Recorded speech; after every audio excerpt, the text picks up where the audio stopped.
Here we are. Here we go. Much to discuss. Not really bothered about doing today's one. No, not feeling it. Well, you know why I'm only here for the fame, the glory. I want to see the big views. And apparently we only get big views when we get absolutely battered. We got, Yeah. I mean, we got like the most we've ever views we got. I mean, predictable, isn't it? I don't, but why are people so much happier when we're shit to watch? They want to know about. And also, who knew we had so many Millwall fans? Who knew? Who knew we had so many Millwall lads coming in and enjoying it? I mean, that's exactly why I've done so well. This is exactly why, because they want to watch us, innit? They want to watch the stuff. Even though the camera don't really care about us. I just don't understand. Like, I don't think there's much in this for Charlton fans. Do you know what I mean? Let alone Millwall's aboard. They're obviously just reveling in our absolute abuse. Yeah. That was mad. Yeah, it was great. It was brilliant to see so many people getting involved, most amount of comments and everything. But we got, like you said, loads to talk about. I am obviously very happy to be, I mean, what a win. And so should we start with the fact that you went and the journey? How was the drive up? Did you get the train? Were you drinking lots? And actually, for the first time in 1,000 games, you go and see us win away. The jinx is finally lifted. Hallelujah. Yeah, it's stupid. I think the exact number was, I think, 1,383 days, I think was the exact number. So nearly 4 years, which is insane. How pissed off is everyone to see you at the away end when you turn up to a game? Is everyone just fuming when you turn up? Oh, for fuck's sake, Tyler, is those that know me, yeah. Those that know me, yeah. I mean, I bumped into Callum there at the game, and Nick was there as well. It was on the Chronicles recently. Yeah, he was sat there. It was like, it's all your fault if we lose. It's always been every game since then. It's like, oh, it's your fault. And I'm like, I hate this, but yeah, thank God that streak ended. But yeah, the day was brilliant. The day was fantastic. It was it was an early. Must have been an early start, yeah, because it's it was. I got to St Pancras about 7:45, I think, and I was just in there. Yeah, well, because I thought we had to, because I mean, I think all the Charlton fans are getting the train up early there. So I thought, we'll go in the spoons at St Pank, thinking it was going to be Ramo. I turned up and no one was there. So I was like, no. result. And so yeah, I met a mate of mine, and then yeah, we were just drinking, had some brekkie, and then stayed in the pub. We must have been in the pub for about 2.5 hours, I think, before we got our train up to Leicester. So yeah, we were a few deep by then, I think. Yeah. Oh no, yeah. This is the glory. See, I'm really devastated to say I missed the first half because I was fucking working on a Saturday. Who does a stupid thing like that? But I'm checking I was calling my dad and then calling my mate, who are both watching it and trying to get different understanding of the goal, who had the best view, that kind of thing. My mate missed both goals because he was in the toilet for both of them. But I'm so jealous. That sounds like such a fucking great way to spend a Saturday. So a couple of tins on. And then how was it what's the ground like? Because I've never been to the King Power. It looks like a good ground. Yeah, it's good. Yeah, it's good. It is good. It's good. It's one of them bowl grounds, isn't it? But yeah, you look at it and it's like, it's great. Yeah, great view. Definitely one of the better stadiums I've been to on away games, and that. Yeah, the atmosphere as well was outstanding from the Charlton fans, at least. I think Leicester fans were just, I mean, they're going for a rough time at the moment. I don't think they was too bothered by what was going on there. They're going through the dumps at the minute, and the atmosphere in the away end was absolutely unreal. I was second row from the back. But yeah, it was fantastic. And obviously, you know, I keep an eye on your Instagram. I keep an eye on your Twitter, see what's going on. I saw the lineup come up, and I was like, "Oh, two big men up front again. That didn't work last time." But I didn't lose my head. And also, I saw that Cody was in there, so it looked like we had 5 centre backs at one point. Yeah, I read it as. I didn't lose my head. Someone else did though. Let's see what you put up. It was. What in the fucking Jesus of Nazareth is that? That is horrendous. That was Tyler's response to the lineup on the way up. So you weren't happy about it, no? I mean, I saw that, and I saw what 4 centre backs. What we're looking at: Coady, Ramsey, Jones, and Bell. And I sat there like, Jesus. And then, not to mention 2 wing backs, Clark and Chambers, Doherty back in midfield, and then you've got 2 big lads up front. I looked at that and went, what is that? And I just looked at it, and I literally said to my mate, I was like, Jones lost the plot with the whole actor situation, which I'm sure we'll talk about a bit later. But surely he's lost the plot there. Of course, not realising that he was playing Coady as the defensive midfielder, and he turned into prime. I don't even know, like prime Rodri or something. Like, it was outstanding. But yeah, I was very, very, very, very nervous going into that with how defensive it looked. I wasn't entirely surprised, considering how bad we've played recently, but. Yeah, tactical genius. So my brother has been saying for a little while he wanted to see, and this sounds like a mental shout now, and I was like, no chance at the time. But he was like, do you know what he needs to do? He needs to put Gillespie in at defensive CDM, put him in at defensive midfield. He can ping balls and he can win headers and he doesn't need to have pace. And I was like, you can get fucked. There is no way that anyone would do that. Now, I'm not saying that was a good idea, but that is what he's done with Coady. And I think what it's shown is that you don't need legs really in that position. You just need to have a bit of strength, win headers, and be able to dictate the play and have experience. I couldn't believe how unlucky we were. We were recording this pod, and halfway through, neither of us looking at our phones, obviously, the announcement gets made that we might get Coady. So completely missed that.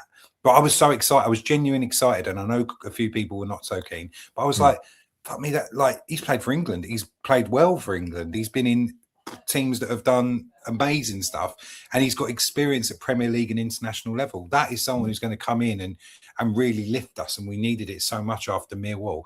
I didn't see the first half. I've only seen the highlights. It sounded like that's exactly what he did. Yeah, I mean, if you'd have said like 3 or 4 years ago we were signing Conor Coady, I'd have bit your hand off, because he was breaking into the England team. He played at the World Cup, didn't he? And was smashing it for Wolves at the time, and obviously his career's kind of faded away a little bit since going to Leicester and Wrexham. But when we signed him, I was like, this is the type of signing that's going to mean the difference between survival and relegation, because we've lacked leadership in that defensive line. 100%. We've lacked that experience, and he brought that. And when I saw that team, because I think Richard Cooley reported it saying Jones kind of hinted that he was going to play in midfield, and I was like, I don't know if I like the look of that. And within the first 5 minutes, I was very clear. I shut up about it because I was like, blimey, it literally, as you said there, like, it doesn't need to be quick, but he won the headers. He was getting stuck in, dictating the play, being a leader to not only the defensive behind him, but to a felt pocket. He was outstanding because he was giving him the help as well. He was that extra leader to the leader we already had. And he just completely dictated that first half. He was absolutely outstanding. And it was, really excited to see what he can do now. I mean, when you listen to his interviews, he sounds generally happy to be here and happy to help out. And that's what made me feel even more excited about it, because he's motivated to play here. And my God, did he show that against his former club as well. He was my man of the match, Coady. He was brilliant. I don't know if you listened to Charlton Live, but midweek, but the Leicester fan come on and he was like, yeah, Conor Coady, he'll tell you the best team in the world. Like, he's so happy to be there. I think I believe him. Maybe he's just a very good actor, but he seems really authentic. I don't think Wrexham really used him in the right way, or maybe he didn't do well enough in the first 6 games. Obviously, there is a difference between us and Wrexham. As much as we don't want to admit it, they're challenging for playoffs. We're in a relegation battle. That is a difference, obviously, in quality. So what he's able to do in our team and the players around him versus what he's got in his team in Wrexham is going to be very different. And then if you look at Leicester, fuck me, the wheels are just fallen off. So obviously he's not going to do anything there. One thing, we'll come on to the transfer window later, but one thing I did think it showed was that we were giving absolute pelters, and we'll come on to Alafe, we'll come on to Bell, but it does show that we're not the only ones getting things like that wrong, because they signed Coady for 2 million in the summer. 6 months later, they're loaning him out. We get him and he's playing really well. So it's not just us that are making these sort of ridiculous decisions. Obviously, we don't have quite as much money to throw around, so that's one thing. But yeah, absolutely, as you said, just bringing in that experience, it seemed to lift everyone around him on the pitch. Like, it sounds like everyone just... maybe Doherty just felt a bit more relaxed, that he didn't have to worry about defending so much. That leaves Carey to push on a little bit and try a few more things, which obviously works as well. It sounds like and it's been a lift around the place as well. Jones was saying, like, well, I needed to go in there and be optimistic and lift everyone up, and Cody's kind of come in and be my general doing that as well, because he's done that exact thing. Yeah, that's what it's like I said, it's what we've needed. We needed that lift and we needed that experience. And like you just said there, I mean, it helps Doherty out massively because he didn't have to worry so much defensively, because you've got a pretty solid back three behind him and then Coady. So it kind of gave him, the freedom to kind of push up and dictate the whole midfield. And then that allowed Carey to play as an actual 10 behind the strikers. And we know he smashed it. And then suddenly we've got wing backs that can cross the ball in the box, and two outstanding goals as well. I mean, the red card, we're talking about that quick. I mean, it's brain dead from their centre half, because surely, like, Leaburn gets the beat of him, you're not gonna lose to Leaburn in a one-on-one race, are you? Surely, like, a Coady would have beaten him, and to bring him down just completely kills their game completely. And then from there on, we just controlled it. The first half was outstanding. I mean, Clark's cross is unreal. The touch from Carey and the goal. I mean, I think I think Emma said it on the Chronicles. It's like Clive Mendonca-esque. Like it did remind me, to be fair, when she said it, of one of the goals he scored in that playoff final. It was just to bring that down at that speed and then to smash it in past the keeper was brilliant. And then the second goal was even better. I mean, Chambers' cross is unreal, and then Dykes to get on the end of that. That's why we signed Dykes. You know, you get the ball to him like that, he's going to latch onto it. And yeah, 100%. I mean, it makes it even better considering Leicester wanted Dykes, didn't it? And they were sitting there going, Leicester, I remember seeing on social media, Leicester were like, oh, it's a blessing that Dykes has gone to Leicester. And he goes and puts in a performance like that.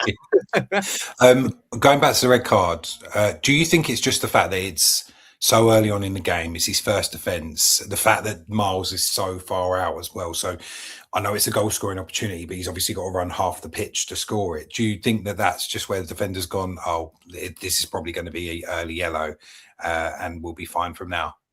I think he's probably done it as like thinking it's a tactical foul. Maybe he wasn't aware that he was the last defender, but you know, he's probably sat there and gone, all right, well, maybe he didn't back himself to beat Leeburn, because I mean, I know Leeburn's got a little bit of pace, but I think, you know, in a foot race, that length of the pitch, your defender's probably going to catch him. So he probably sat there and thought, split decision, I'm probably not going to outrun him here. Let me just bring him down, not realising that he was the last man. And yeah, so it's a lapse in judgment, really, and to do it in the first 15 minutes, it's just completely killed Leicester's game. They didn't really recover.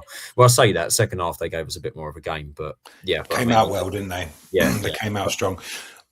So all I've heard is the first 5 minutes there was a lot of wasted time. Nothing really happened apparently, but I've also heard that we were on top as well. So it sounds like, I don't know how that's happened, but do you think that the red card is the turning point? Would we have won that game if they had 11 players on the pitch? Because by the sound of it, we're playing really well, but it's also a very short space of time. So I don't really know how confident you can be either way. How did it look when you were there? Did it look like we were all over them? I think we looked the better side before the red card, but it wasn't like we're imposing on the game, like we were going to tear them apart, sort of thing. As the second the red card, it was the turning point from there, because I think Clark scored. Yeah, he did. Yeah, Clark scored the goal that was disallowed. That shouldn't have been disallowed. That wasn't a foul. It was his own defender who impedes his goalkeeper, so that should have stood. Mike Dean said exactly the same thing on Sky Sports. But yeah, I think the red card was the turning point. From there on, we just had that spell, and we capitalised on the goals from there on, and it was just game over from there, really. Yeah, I love this from Mike Dean, because like he's a great ref, and he's been around for a long time. But seeing something like this go so viral and get so many hits, obviously I can't play the sound, but yeah, it is mental to think like what was seen. It must have just been that push on the keeper there. But even if that had been a striker, I can't see how that's a foul. But yeah, see Mike Dean just come over and go, no, awful decision. Because that's the thing, isn't it? With these things, they normally defend the ref. So for him to come out and go, no, it's ridiculous. I think if we hadn't have won that game, we would have been absolutely fuming. That is ridiculous to not let it stand, because it just didn't seem to have any reason not to. Yeah, 100%. I mean, like I said, it's his own defender. It's his own defender that's in front of the keeper. So if anything, like it's their own fault, really. If that was VAR, I probably have confidence that probably would have been a 3-0 game, if we're being honest.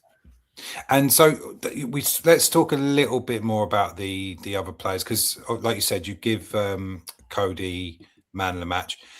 I'll be honest, like Harry Clark. So everyone slated Millwall. There was no good points taken out of it from what I heard anywhere else. I thought Harry Clark had played really well, and I didn't think Chambers played badly in the first half either. I think since Harry Clark has come in, I remember saying to you in the beginning, it seems like Small left, and then we got Apter. And it was like, fucking hell, we've upgraded here. And then Apter gets put out by Bree. Bloody hell, we got an amazing, like even better here. And then it all started going through the floor. Then you're like, oh, I don't know, maybe we do miss Small, that sort of thing. He's the first person, Clark's the first one that's come in, and he seems to be able to do everything. Yeah. I know Bree was a bit like that in the beginning, but he seems strong defensively. He seems to have a really good attitude.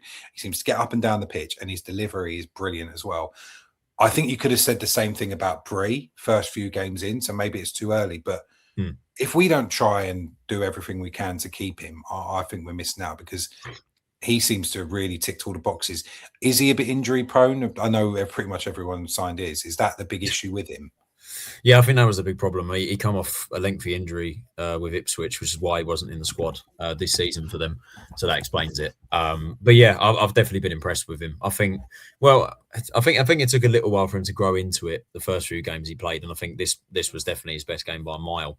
And we could probably say the same thing about Bree when he came in, because he was absolutely fantastic before it kind of dropped off. And now Clark's coming. I mean, I was worried that Clark was coming in as Bree's replacement because of how injury prone Clark was. And we just needed the depth, and obviously we've got that depth, but we'll talk about that in a second. But yeah, Clark, I think, against Leicester he was unreal. I mean, as you say, he can do pretty much everything. Strong defensively, gets up and down. His crossing is outstanding, which we know. And it's quick. It's quick, isn't it? He gets the ball in quick. He doesn't muck around. He gets the ball in straight away. And the same goes for Chambers on the left as well. I mean, we know he's got an half delivery on him as well, and he looked impressive as well. So we finally got wing backs who can do everything. They're both solid defensively. They can both swing a ball in. They've both got a bit of pace. They're not slow. Like, suddenly, this system doesn't look half bad. No, yeah, this is the thing, isn't it? When he gets the players in the right positions, the thing we will come on to the transfer window. But you sign two big players up front. You want to get the balls into the box. So that's why I cannot understand why Apta's come out, because he seems to be that perfect person to do that. I guess what he doesn't have is that defensive ability. So if you've got someone like Clark or Bree, when Bree was good, you've got someone who can do both. So I do understand that. But to think that now you've got Harry Clark and Chambers on either side that can deliver a ball, can beat a man as well, and actually create chances for two big men up front. It seems like we've ticked all the boxes. This is Harry Clark's record. I mean, you look, the 23-24 season, he looks like he played every game, but since then he's single figures. So maybe it is just that injury prone. I mean, but then I'd say that, I'm assuming that, but he's also playing for Ipswich, who are a great team. So to get 7 starts in the Prem is decent anyway. He doesn't look like he did anything at Sheffield United when he was on loan last season, though. Only 6 starts for them.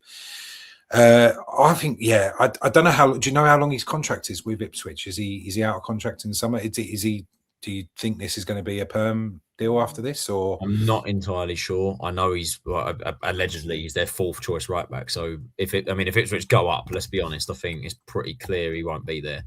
So there's, or even if they stay in the Championship, I think it's pretty obvious Clark's days at Ipswich are probably numbered now. So I think if he keeps up this performance levels and we stay up, it's definitely one we've got to be looking at, because I mean he certainly, he's got the ambition. He wants to be here. I mean, he said on the pitch, he said in the last 10 minutes against Leicester, his legs were going and the fans were chanting his name, and that kept him going. So, he's clearly motivated again. I think that's what's been good about this window. We've signed players that actually want to be here and they're motivated to be here. And Clark's among them. So I'm happy with how he's playing. His current deal ends June this year. So he's out of summer. So God, we do need to be on that, because I think if we're not, I reckon there'll be plenty of others lining up. Let's talk about Chambers then briefly, because obviously he came in, he did well against Millwall, although it's hard to see who really did well against Millwall, because they're all so bad. But again, he played. What was it? He came off after the half, or 60 minutes, I think. Yeah, I think he done 60. I think. So unfortunately, I missed the majority of the good stuff he did. How good was he, and what did you kind of see from him that you'd not seen? Let's put it this way: is he better than Tyrese Campbell at left wing back? In that position, I think definitely in that position, more because he can cover all ground. We know TC. Well, keep talking. I'm still listening. I've got to open the door one sec. Keep talking. Right. I can hear you. Yeah, well, we know that TC can play that position well. He can attack and can cut inside and do things well, and take his man on.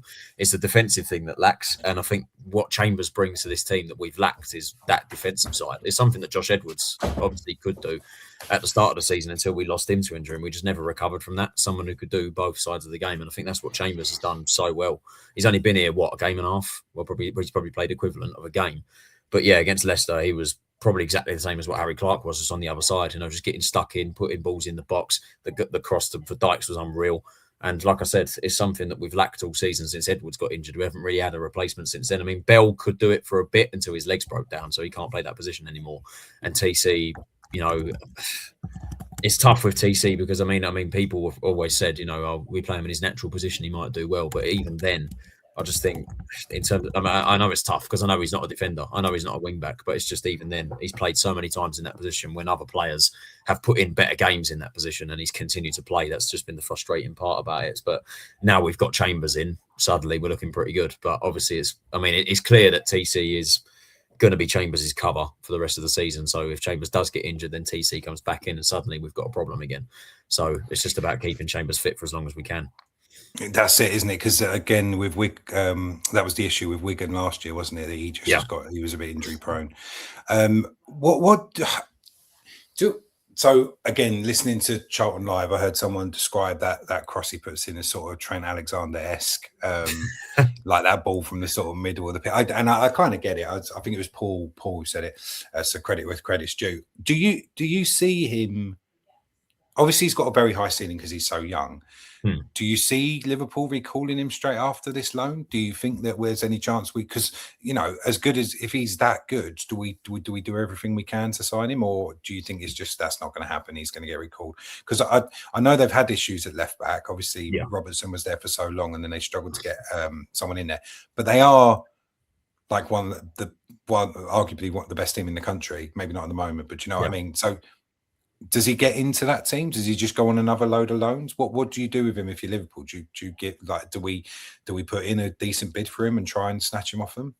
Well, the thing is, Liverpool, I think they're quite decent when it comes to their academy players. Like they send them out on a loan or two, and then suddenly they're breaking into the team. I mean, the prime example is Connor Bradley, who's now. Yeah. I guess you could call him Trent's replacement. I mean, I know they signed Frimpong, but then they've got Bradley behind him, and he was playing for Bolton not long ago. So I think it only takes, a couple of loan spells for their players to break into that team. So Chambers could well be next because Robertson's getting on a bit now.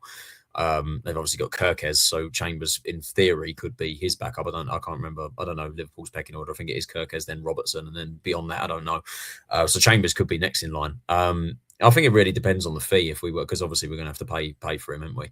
And it depends if Liverpool or Arne Slot rates him highly enough to have him involved in the team. I mean, this is his first step in the championship. He's only ever played in League One, and he played well for Wigan, albeit struggled quite badly with injury proneness. So I think if he smashes it at this level in the championship, and it's for only a season and a half, we could potentially inquire to get him back on loan for a full season, or maybe bring him in permanently if Liverpool don't think he's going to progress well. But if he smashes it suddenly this season, Liverpool could turn around and go, "Oh, we've actually got a decent player on our hands, and Robertson's probably on his way out. Let's use our homegrown talent again," because they are good at using their homegrown talent. So yeah, that depends really. I think. To be fair, it's another contract that expires in May this year. So according to the transfer market, so I mean. And they're valuing him around 1.5 million euros. I mean, if that is the case, obviously he's a Scouser, but there's an awful lot of Scousers knocking around now. We got him, we got Coady, there's a few others in there. So Abter as well. So I don't know, maybe we're going to become a Liverpool 2.0. That's much better than a Luton 2.0. I'd much rather have that. But got the colours right, at least. But there is two players there, isn't there? Harry Clark and Luke Chambers, who are doing it for us, admittedly, very, very small sample size. Yeah. If both of them are out of contract in the summer, they should be definitely players we should be in for. There's no reason, like, you don't know what the situation is, obviously, on the other side of it. But I can't see Clark walking into Ipswich anytime soon. I can't see Chambers starting left back for Liverpool unless he does something remarkable. So, they're either going to be with us or they're going to be with a top flight championship team, again, depending on injury. So I guess it's just one to watch. But it's nice to know that the fact that their contracts are over and they haven't renegotiated them yet is probably a sign that they're not looking to continue, I guess. I mean, that's the only way you can read that, isn't it? Yeah. I mean, if they keep smashing it for us and then we react quick, getting back on freeze, we're laughing. And then we've got obviously Josh Edwards to come back. Suddenly we've got Edwards and Chambers as our left wing backs. And that's pretty tasty. And then obviously we've got Addickted to come back from loan. So then that's right wing back sorted. So suddenly we're looking pretty good. But again, that depends on whether Clark and Chambers, because as you said, it's a small sample size as to how well they're playing. So it depends if they can keep that up. But yeah, if they keep that up, sort of level performances, to get them both on a free is a joke. That's brilliant business if we do that. The Doherty's got a lot of mentions how well he played. You've said it already. He just looked like he was back to his best, and probably better than we've seen him any of last year either. It sounds like it was his best performance he's put in a Charlton shirt. Yeah, it was up there, and it debunked the rumours that Jones has fallen out with him, which is good. I think it was it's not a good look if he was to fall out of his captain. But it was good to have the skipper back, and I know how good Doherty can be at this level because he has played well several times this season. And even when he was dropped from the squad, I didn't really understand it. But yeah, it was good to see that he definitely can perform at this level, and with the right person next to him. I think Coady, like I said, he was vital for him. He was the leader next to the leader, so to speak, and that really, elevated his performance. Yeah, well happy for Doc, and hopefully he keeps that up because I think we're going to need him. So we'll go through the rest of the lineup then. Any other honourable mentions? Obviously, Miles wins the penalty. Clark gets the goal. Carey was brilliant as well. It sounds like it just seems like everyone just had an absolute stormer of a game. And what a reaction to that Millwall performance. And we sat on here and said this needs to be the bottom. If this is the bottom and they can use that as a sort of fire to push us on to do well next week and following that, then you sort of take it. You don't want to take it, but at least that's the silver lining. I think they did that, and it looked like it kind of sounds like that's the reaction. I guess the only thing is, how bad were Leicester versus how good were we? And was it that we looked really good against a shit team, or were we a good team against a good team and we were just better? Well, some Leicester fans actually thought that we were a poor side. Looking at Twitter after the game, they're saying, "Oh yeah, we lost to a poor Charlton side," and it's like, well, if you're calling us poor, then what were you? Do you know what I mean? Because we were better than Leicester. I mean, Leicester, they come out the blocks in the second half. I mean, they got a penalty that wasn't a penalty for Taiwo. He's gone straight down, and Bell's hardly touched him, and he'd gone down like a fairy. And thankfully, Jordan Ayew misses his first career penalty, which just sums up Leicester, really. I mean, Leicester just couldn't really hit a barn door, to be honest. Like, they attacked us and they had chances, but our defence held on for the most part. And shout out to Kaminsky keeping clean sheets. He's 9th for the season now, I think. But it was the perfect reaction, really, from Millwall, because we did not look like a team against Millwall at all. Whereas against Leicester, we looked like a cohesive unit. We looked like we've been playing with each other for years. It was a proper well-drilled unit. Having Bell in that back three is massive. Ramsey suddenly looked very good for this level. Jones was imposing as ever. The wing-backs obviously were brilliant. Coady, man of the match. Doc was brilliant. Carey was back to his best. So hopefully we can keep that going. Leeburn was outstanding again. Threw his body about, imposed himself on that game. And then Lyndon Dykes. And again, like I said, we've shown exactly why we signed him. And suddenly, once we've got two wing-backs who can swing a ball in the box, having two big lumps up front isn't exactly a bad thing now. Yeah. So yeah, I'm very happy for Dykes as well, because I think he had a bit of criticism when we first signed him, but I knew exactly why we signed him, and he's starting to see that. Yeah, honourable mentions to the subs as well. I think Matty Godden held himself well as well to play 45 minutes. He came on and just reminded us what a striker actually looks like. Like the first touch of the ball was a shot on goal, and it's the speed at which he was turning around. And do you know what? As good as he was, made me realise that Kelman wasn't doing it. Like he wasn't at that level. Godden just seems to be leaps and bounds above every other striker we got in the building at the moment in terms of natural goal scoring instincts. Like he just seemed to be levels above. Yeah, big time. It's probably a wake up call for Kelman, to be honest, because his performance level since Blackburn hasn't been good enough. So if Godden's coming on fresh off an injury and he's playing like that for 45 minutes, that's definitely a worry for Charlie. But it's great for Matty, because we know how good he can be. But yeah, I was very happy for him. I'm trying to remember, because some people were saying on the Chronicles that he had a disallowed goal, but I don't remember that at all. There's gaps in my memory. I think because I was so pissed. Mate, that's absolutely fine. That's the way it should be. You should go pay all that money for a ticket, pay all that money for a train, go there, remember nothing, take nothing away from it. That's what you want. That's how good it was. That's what made it definitely one of the best. It's one of the best away days I've been to, for sure. It's just the day out was just fantastic, and to end that away streak was just so happy. And then rightfully so, I had loads of more beers afterwards. So yeah, it was a very what's the story afterwards? How does that work out? You kept in the ground? Is it straight out after? I haven't been to many away games recently, so yeah, straight out. I mean, we stayed. I mean, Leicester fans were gone by the final whistle. We obviously stayed to clap Jones and the team off and everything. And we stayed a couple of minutes after that, and then we left. No trouble with the Leicester fans. I don't think I bumped into a Leicester fan at all going into the centre. And then had a nice meal, sat in the pub, watched the first half of the Chelsea West Ham game, because my mate that I was with was a Chelsea fan, and he loved it. He loved being in that Charlton away end. And yeah, Chelsea were 2-0 down at half time, so he thought, sod this, let's just get the train home. So he got the train home, and he got the game on his phone in the second half, and obviously they went on to win 3-2. So it was it was a very good day.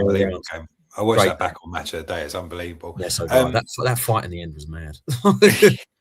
Who starts? The size of Traore. Traore. You can see João Pedro's regret as he comes towards him. It's like he's all baby lotioned up as well. He's ready to go for this slippery bastard.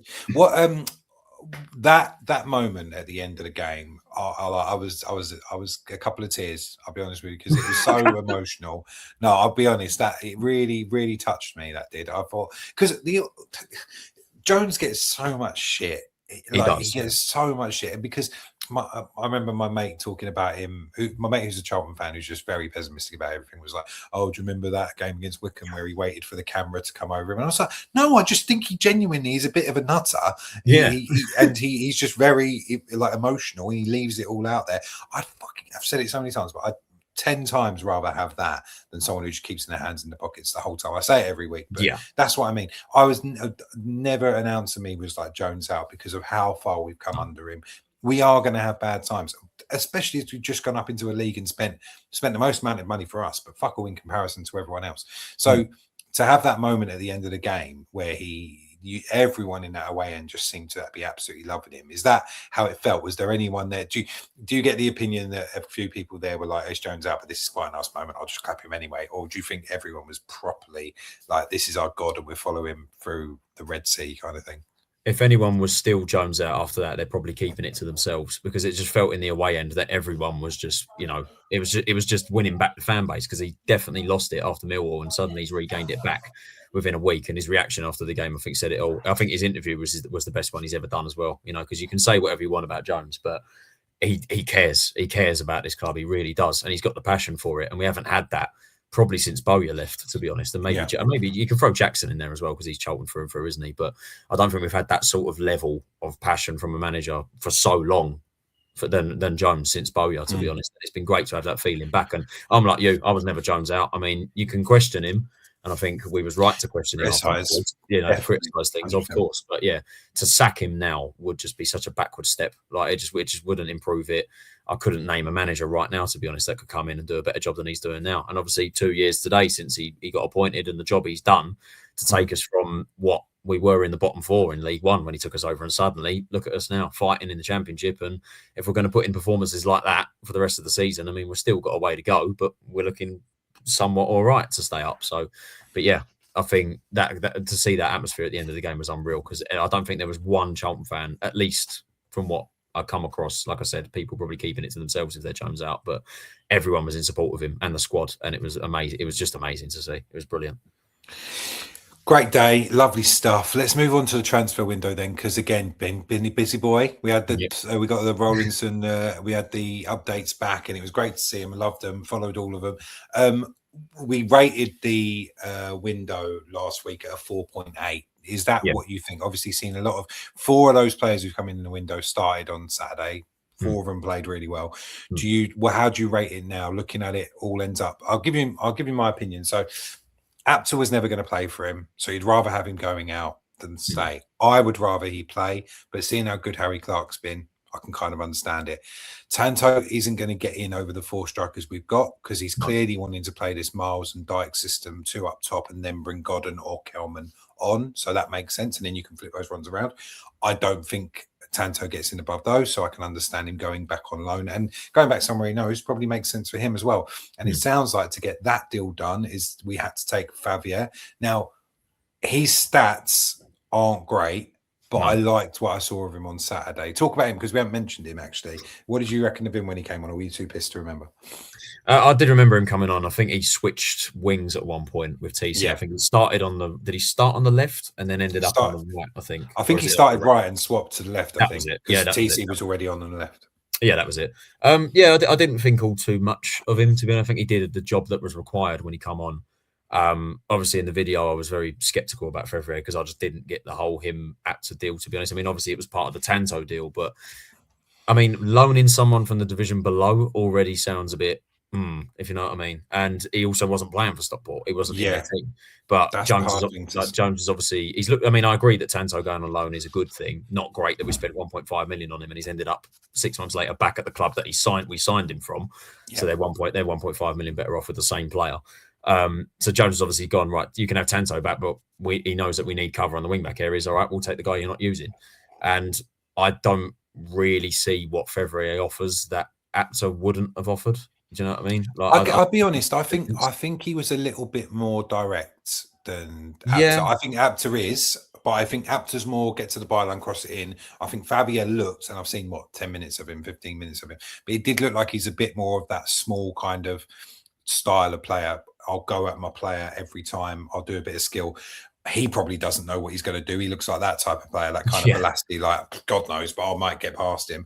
A kind of Corey Beckett-Taylor kind of style. I think that's the difference I saw. I think Apter's probably more composed, David Beckham kind of style. And Fabio's just a bit more chaos. Let's see what we can do. Yeah, I mean, ultimately, he's coming in as a squad player. I think he knows that. He's coming in to just fill a void, basically, when, Clark or Chambers gets a knock, or God forbid gets a knock, or they just get tired. And he's going to come in to, do the job in the rest of the game. But yeah, I'll support. Obviously, I'm going to support him. I support any Charlton player that puts on a Charlton shirt. But I just felt that the whole Apter thing, and then him not playing at Stockport, and it just kind of, I don't know, it rubbed me off the wrong way. But he's here now. Anything that he's done before then is irrelevant. So we'll just have to see how he gets on with us. And I think he was actually linked with us. I think either in the summer or January. I think so.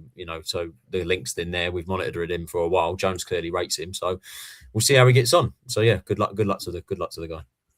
So that was those, and then obviously there's a few more to talk about. Obviously we had Anderson's gone on loan to Blackpool, and you've seen Dixon come back as well and not get loaned out again yet. So overall, and obviously Connor Coady comes in. That looks like an absolute masterstroke now. We'll see how he gets on the rest of the games. So how do you rate it? What do you think? Obviously, a few of us will have, I'm sure everyone here has watched your videos and you're giving us the deep dive on everyone. How do you rate it overall now? Do you say that 4.8 is still holding strong? Has it bumped it up at all? What do you think? I think we rated the 4.8 over all of Jones's signings, didn't we? Very good point. Ignore everything I've just said. How do you rate this transfer window? Because we haven't done that. I think this one, all things considering, I think we've done well. I think, because in January, the players that are available, they're available for a reason, and we've done the best that we can in the situation. So I think overall, I think it's probably maybe a 6.5 or a 7. I think I'd probably rate. I think overall it's been good. We've addressed the wing back areas with Clark and Chambers. Dykes has been a positive addition. Cody that's a great signing. I think the third choice goalkeeper we've signed from Gateshead, Brooks. I don't. No idea. That's one for the future. No idea, and he's not been playing well at Gateshead, so we'll just see with that one. Fevrier, squad player, so we'll see how he gets on. You mentioned Karoy. Yeah, I think that's a good move for him. To be honest, I think what we can always say about Karoy is he works hard, but his end product, his ability to spray a pass past that, he's still quite raw. And I think League One probably is his level. And a move to Blackpool, I think, will suit him quite nicely. Not replacing him, though, leaves me slightly disappointed because in midfield, we look a bit light now. I mean, if you count Coady as a midfielder, you've then got Rankin Costello, Doherty, Carey, Nibbs is injured, Berry, and I think that's it. Coventry as well. So, a couple of injuries to midfield, and suddenly we're not looking too clever. But we haven't had that many injuries to midfield, so I think overall it's a right decision. Dixon not going back on loan is a bit weird. Yeah, what's your thoughts on that? Like, I can't work that one out because I think if you're going to bring him back and do what he can kind of do, that's almost what you're asking Fabio to do. I still can't pronounce his name, but that's kind of that chaotic kind of quick player. I can't see how he's getting loaned out because from what I've heard, he wasn't having the best time at Crawley. I don't think he was starting a lot. I think he started really well. Like he was, he was direct and he was chaotic. He was running through, and to Crawley, we're going, oh, blimey, we've got a good player here. But I think end product was a big problem, and suddenly he just couldn't get in the squad anymore. So I don't know whether we're going to loan him out again. Maybe we loan him out to non-league. But again, at that point, you're kind of working out, right, is this going to be a viable project for us anymore? Or he might just stay with the academy and just smash it because he done well last season there. So, or maybe he's there as a chaos player for us in the Championship just to bring that bit of speed and a bit of pace, but I can't imagine he gets in unless injuries knock in. But yeah, that's a weird one. And also Zach Mitchell's not gone alone either, and he's still and suddenly we've got 9 centre backs because we signed Mr. Kenyan. Yeah, so obviously one we haven't mentioned yet, and he hasn't started, so we've not really got anything to go on. But it sounds like, paid a lot of money for him, and it sounds like there's a few decent teams in for him. Yeah, like, is that? I guess that's just cover. I guess, but that's a lot of money to spend on cover, isn't it? Yeah, 2 million euros, I think it was for Sichenje. But from the Serbian league is where they got. That's where Ivanovic come from, Millwall, the Mill striker. So they clearly know how to develop talent. I don't know. I think the fact that we was looking at him in the summer shows he probably was coming in as sort of the next project player, so to speak. But we've got him now, so he probably is cover because I can't imagine him breaking in ahead of the likes of Jones or Ramsey. But it'll be good, exciting cover to have. And then could you see him ahead of Leslie? Was that? Could you see him ahead of Gillespie? From the clips That was I've the only seen, thing I was thinking. That was the only thing I was thinking. Has Gillespie been?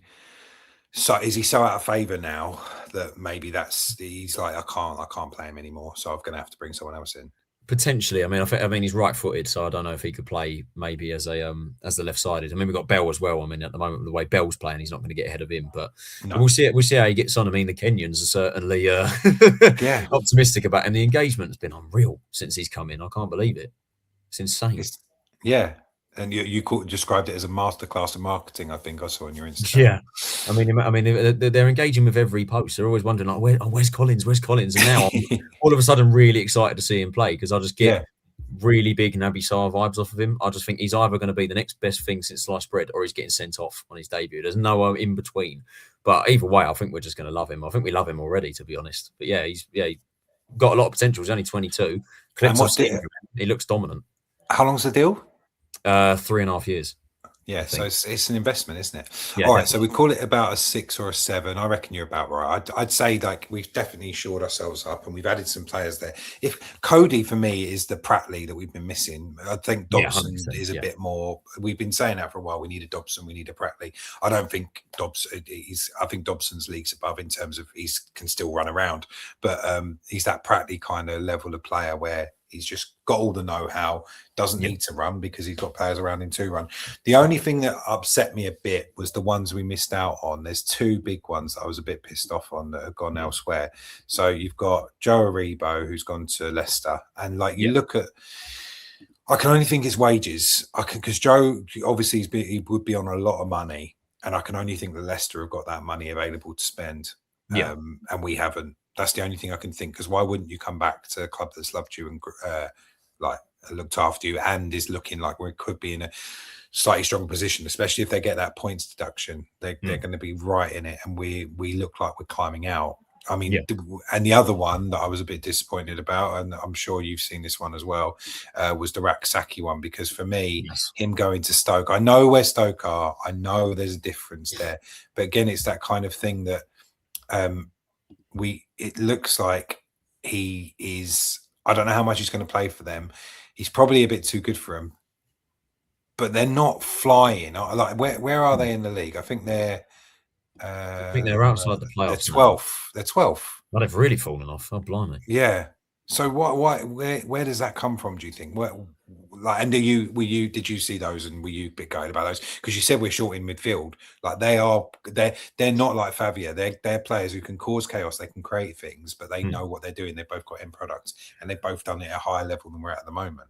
I don't think both of them were actual like realistic links. I know Jones spoke about Aribo. Like he said, he knows him, and that was basically all he said on it, really. Starting with Aribo. I mean, now that Anderson's gone on loan, we do look a bit light in midfield, like I said, and I think Aribo probably would have offered that a bit of creativity and a bit of chaos because we needed a creative midfielder, and Aribo is that. But like you said, I think wages would have been a massive problem, and Leicester they're probably still on parachute payments because so they can afford him.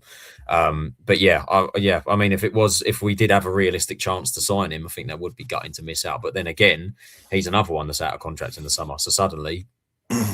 Maybe we're looking there because we're probably going to look to bolster midfield in the summer. If we get a Aribo back, blimey, we're looking pretty good. But yeah, I don't know how realistic it was, but it would have been nice to see him come back. Same with Raksaki, but the problem I have with Raksaki is he's not a wing back. So where does he fit in this system? That's the issue I have, because realistically, if we're signing Raksaki, we're starting him. We're not having Raksaki on the bench, are we? We're going to play. So where do you play him? Do you play him as a wing back? Do you play him in midfield? Do you play him up front? You know, what do you do? So where does he fit that system? I think what made me happy was the fact he turned down Millwall to go to Stoke. So that was the best part about it. But yeah, good luck to him, because I think he'll do well at Stoke. And then in the summer, if we do decide to shake things up and we want to have a look at Jez, because I can imagine Palace won't hold on to him for too much longer. Maybe that's another one we bring in, but that's probably wishful thinking, to be honest. We're quickly running out of time. They were the 2 that bothered me. I wanted to bring them up and get your opinion on them, because I think they're what we don't talk about so much is not necessarily the ones that we miss out on that are quite close. Like there was a midfielder that we were in for, Smith, Dean Smith. Have I made that up completely? There was definitely a midfielder we were in for on deadline day that we missed out on. Was it the Sunderland player? I can't remember his name. Pavada, I think his name was. I think that was rumoured. And then there was a Liverpool youngster apparently we was after, but I don't know whether that materialised either. I don't even know if we was after a midfielder, to be fair. Yeah, but yeah, the ones you don't hear about are the ones that just seem to have never even come up, but they would have been a great addition for us. So let's look forward to QPR then, and we don't normally do that, but because we're doing this a day late, tactically, we'll say we're doing this a day later. We're going to look at QPR, the QPR game. So obviously, let's see where they are in the table, because that's starting to. I mean, I thought we were well out of it. We're only 3 points. 6 points above Blackburn, but only 3 points above West Brom. I guess you only need to be above the bottom three, don't you? But that is a bit tighter than I thought it was. But then if you look upwards, Leicester, if they get that points deduction, they drop below us. Yep. And then you're starting to come in the top 15, and then things look a bit different. QPR are sitting there at 11th. I haven't heard too much about them in terms of how well they're doing. We know that was the first game where our season started to change a little bit, because we'd been absolutely flying until we played them, and then we lost 3-1, and ultimately that goal was just us chasing the game. We got caught out.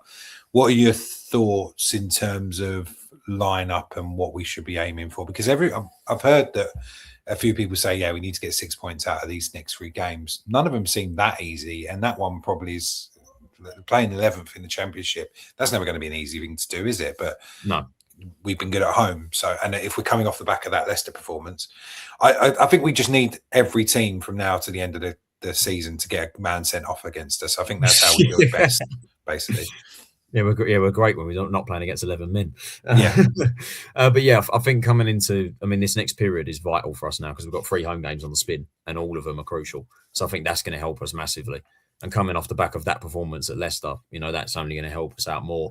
QPR obviously in terms of league position, the best of the 3 that we're playing. So that's going to be, none of them are going to be easy games, but QPR are a decent side. They're well drilled, they're well organised, and like you said, they're probably the first team that we could sit there and go, right, they've handed us a hide in there, and it kind of changed our season that we can get a smack in this league. And so we've just got to try and make sure that doesn't happen. I think coming off the back of Leicester, I don't see why you change that team, because it works so well. So you probably, I know the Kenyans are going to want to see Sichenje play, but let's be honest, he's not going to come straight in, being realistic. So yeah, I probably would make no changes, stick with the same team, go again, same intensity, same game plan, see how it goes. And then we can have obviously those sort of players that can come on and change a game. But yeah, I think it's just about continuity now and being consistent, because ultimately, while Leicester was so good, that's our first probably good game, you'd have to say, in months. So it's just about keeping it up and looking at the form.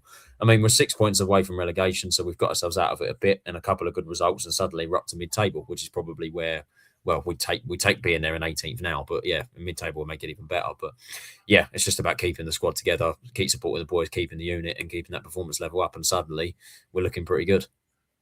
It's a bit of a mixed bag. They've beaten Coventry 2-1, but we drew with Coventry at home. Then they lose to Wrexham. It's a 0-0 draw against Oxford, which you'd hope. But then Oxford actually have won a few games, haven't they? Stoke 0-0, 2-1 to West Ham doesn't mean a lot. 3-0 win against Sheffield Wednesday, and then a 2-1 loss to Norwich. That's probably the one where you go, oh, they are there for the taking. Like, they're definitely beatable. I think you're absolutely right. I think it's just, I don't think it really matters. We found that earlier on in the season. I do feel a bit like that now. It doesn't really matter who we're playing. It's just more about, can we be the best version of ourselves? Not to sound too much like I was going to say something I can't really say. Not to sound like too much of a Nathan Jones disciple, but if everyone plays as well as they can play and we've got players fit, we're fine. Yeah, do the basics right. Do the basics right. Be the best version of ourselves. Be the you want to be. Be the change in the world that you want to see. I reckon if we don't have any injuries from the Saturday game, you start the same and you go again, don't you? Bring in TC on, bring in Fabio on, bring in Godden on. Maybe you give Godden a little bit longer, but I think having Miles and Dykes up there as battering rams, and then having Godden come on in the second half, again, that makes perfect sense. Yeah, so, and then you've got TC and Fevrier to have a bit of pace, on the wings when they come on as well. So it sounds well and good, doesn't it? They just got to keep it up. But QPR do seem a bit inconsistent, so that gives me a bit of confidence. Then again, so are we.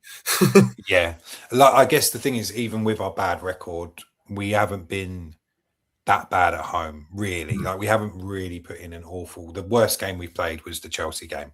That doesn't really count for much, does it? You can't.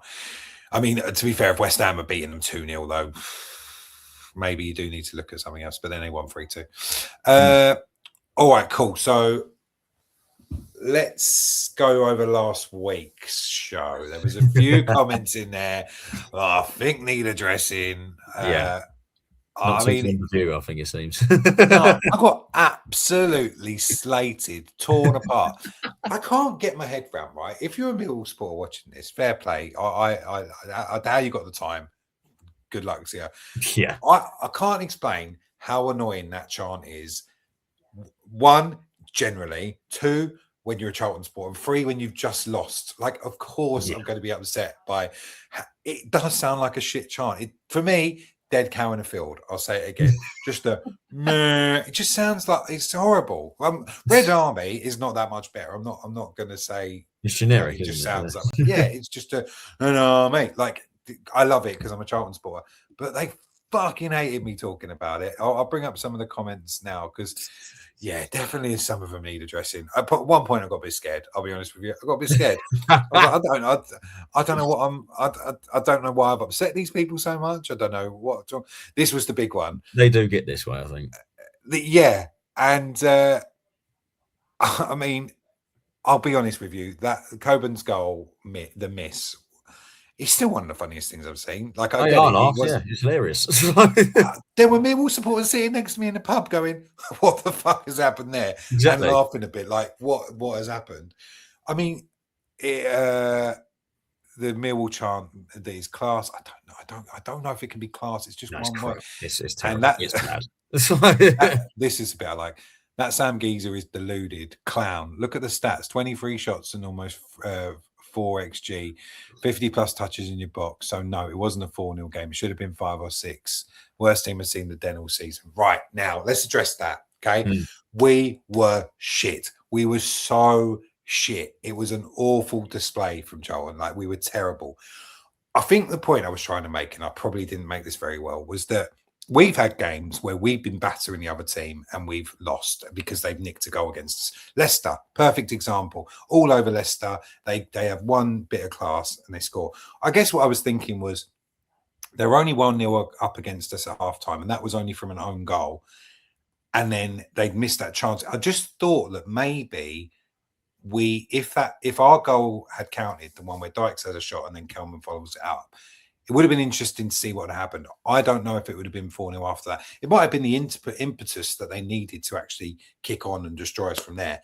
But you can't deny it. We've all seen games where your team is battering the other team and they don't win. They draw, or they even could possibly lose. I don't know. When you saw that one, what did you think? Were you like, yeah, Sam's going to be crying at home thinking about that? Or is he, were you like, no, he's got a point? Well, it was that comment, and among other ones, to be honest. I was sat there thinking, "Oh, Jesus, Sam, yeah, big fans of Sam here." I do get your point to an extent. I mean, laughing at Coburn's miss, obviously, yes, you're going to laugh because it's a terrible miss. The Mill chant is terrible. I agree to the extent that it wasn't a 4-0 game, but because it should have been more. To be honest, I think, in hindsight, if that goal goes in, it's a different game. But at the same time, that was the first sort of half chance we created since TC had that shot in the first half. We were just so incompetent going forward that we just did not look like we were going to get back in the game. And Millwall just pumped us for the whole game, really. So, yeah, we were lucky, to be honest, that it wasn't more than 4-0, to be fair. So, to that extent, I agree with a Millwall fan, which sounds horrible to say, but, is what it is. Take your win and move on. Just someone saying it was my 15th birthday, and I take that as a compliment. Youthful man with a lovely beard. That's just who I am. That's just who I am. All right. There was a lot more abuse. We don't need to go through all of it. It's interesting reading these back now because obviously we didn't know what was going to happen. But seeing what did happen against Leicester, it was great. I thought Fred summed it up well, though. The Millwall catastrophe was like a hand grenade thrown into the club. Loads of rumours and conjecture flying about. We have to be careful we don't get into free fall and get relegated. Calm heads are needed now. I think he's right, 100%. Yeah. I think Coady helped to do that. Cody's obviously come in. He's got a lot of experience there. He knows exactly what we needed to do. And we did it. I think it was the best thing that could have happened to us was that result against Leicester, because I do think now we've got something to build on. And you never want, like, it's the worst performance we've had against the worst team to do it against. But hopefully, if that was the bottom, then this is the turning point for us to kick on. Yeah. It's almost like the medicine we needed, maybe. Well, the rocket up the arse that we needed. Yeah, probably the best way to put it. But yeah, it's just how we react from this point onwards, because we can't get too reactionary. I mean, yeah, we've lost to our biggest rivals 4-0. They smashed the shit out of us. We've definitely got to be critical of that, and be upset with that, because it was cowardice against Millwall. But it's just how we react after that. And like you said, Cody's come in. Suddenly, the team looks calm and collective. We look like a team again, and we're performing well. So hopefully, this is the turning point, and this is something to build upon. So yeah, we can obviously be reactionary after Millwall, but we can't get too reactionary, like calling for Jones's head, for example, which I just didn't understand. That's an interesting one. Let's bring it up now. Performance from Saturday, and Jones could be gone. I guess Fred made the other point. That is a thing, isn't it? If we had followed that up with a really shit performance against Leicester, it would be completely different. You're talking about if my what's that saying? If my uncle had a fan, he'd be my aunt. I don't know. I don't think that's what I mean. But you could look at it two ways, can't you? And if we hadn't won against Leicester, we would be in a worse position now. There'd be more rumours, there'd be more conjecture. But what that win did do, and even more important than the win, is the reaction from the fans at the end of the game, and just showing that everyone's together. I think you have to go through highs and lows, especially when you're in a team that's not got as much money as the rest of the league. It's expected to go up, go down straight away. You're only aiming to just scrape through with the skin of our teeth. It is going to be a lot of ups and downs, but I genuinely believe now, if we lose every game, but we put performances in like we did, I don't think they get rid of Jones. I think he's here for the long haul. They've given him a long contract. It's just the performance. The performance was so bad against Millwall, and we hadn't seen it since Bristol City last year. And Jones made that point lots of times. I think that as long as we see us fight and we play as well as we can do, but we get beaten by that little bit of skill like we did against Leicester, first game of the season, whenever it was, I think we sit there and go, look, fair play, Jones, you tried your best. That's when I can't see us getting rid of Jones. But if you have performances like that against Millwall again, that's when he could be out of the door. Yeah, it's just the effort, isn't it? It's just the effort of the team. If you can see that we're giving it a go and we're competitive in games and losing, we can take that. It's just when we get beat and we get our asses handed to us and we're not putting in that effort, that's where the problem lies. And that's ultimately what was happening the last few games, which is why Jones has been called into question to an extent constructively. You kind of have to say, yeah, okay, Jones needs to be questioned. But I mean, after Millwall, it got reactionary. So we needed to react to that. And we did that with Leicester. So yeah, I think, realistically, Jones was never going to be sacked. He's got a long-term contract. The board was never going to sack him. But God forbid, had we lost to Leicester, Jesus, I think the atmosphere would have been pretty toxic, because it's been before then pretty bad for months. So yeah, I think what would have happened. I guess the thing is, if we had put in the same performance against Millwall, that team and that manager isn't who we thought they were. They never going to do that. They were going to come out all guns blazing, trying to do their like put in the absolute work, because they are the team they are. That's the difference, isn't it? Let's show a little bit of love for Tyler. Fair play, Tyler. Millwall did outclass Charlton, but fair enough. You gave him Millwall. See, this is why you are who you are. You see, you got the other fans even loving you. I didn't want to give Millwall credit. I can't stand them, but I have to. You have to after a performance like that. That's the thing. No, 100%. Let's have a look at a few more. Need a defensive midfielder, Paul was saying. All I ask is Jones realises that cautious formation he's playing is not actually stopping goals but flying in it. He has nothing to lose trying a 4-3-3 or a 4-2-3-1. You can easily insert these five at the back, our possession to the DM. But what do I know? Anyway, great video. Is that what he did? I don't know. It was more of a 5-1-4, like 2-1, 5-1-2-1. Would you call it? Well, I don't know. Something along those lines. I mean, he kept the back five, but just had Coady in the midfield. So yeah, it was kind of similar to what he said. It's just we just kept the back three as it was and just put a centre back in CDM, and suddenly it worked. Yeah, so fair play, Paul. You kind of called it there, mate. I think that was the thing, isn't it? That Coady was the biggest change, I think, in terms of how we've been playing. And maybe I don't think we have had a player like that. And I don't know if that's lack of trying or Jones thinking Anderson would be better at doing that or whatever. But yeah, that was the biggest difference. I think that sort of that inspiring performance from Coady and that little bit of know-how. It's interesting to see what other players, other people thought. Looks like Coady is the next signing. Another one that doesn't inspire. Career only been going one way the last 2 years. This is why you need to keep the faith and be positive about people. Completely agree. Like if you just look at stats, Cody's not done anything. But when you look at the kind of player he is, like I was genuinely, I know it's easy to say it now after we've won, after the whatever, but I messaged you straight away, didn't I, Ty? I was like, for fuck's sake, I can't believe we recorded this that little bit early. He looks like he's going to be quality for us. Yeah, you can only read so much into stats, can't you? Like you've got to just see how they do, and you've got to think overall, right? What player are they? How can they help this system? And then it was obvious to me straight away when we was linked with Coady. I was like, yes, that's exactly what we need. And yeah, he's proved me right. So yeah, you can only look at stats so much, I think. Lovely stuff. Well, we have run out of time. It's been good. It's been good fun. I think that what I've learned is don't be mean to anyone.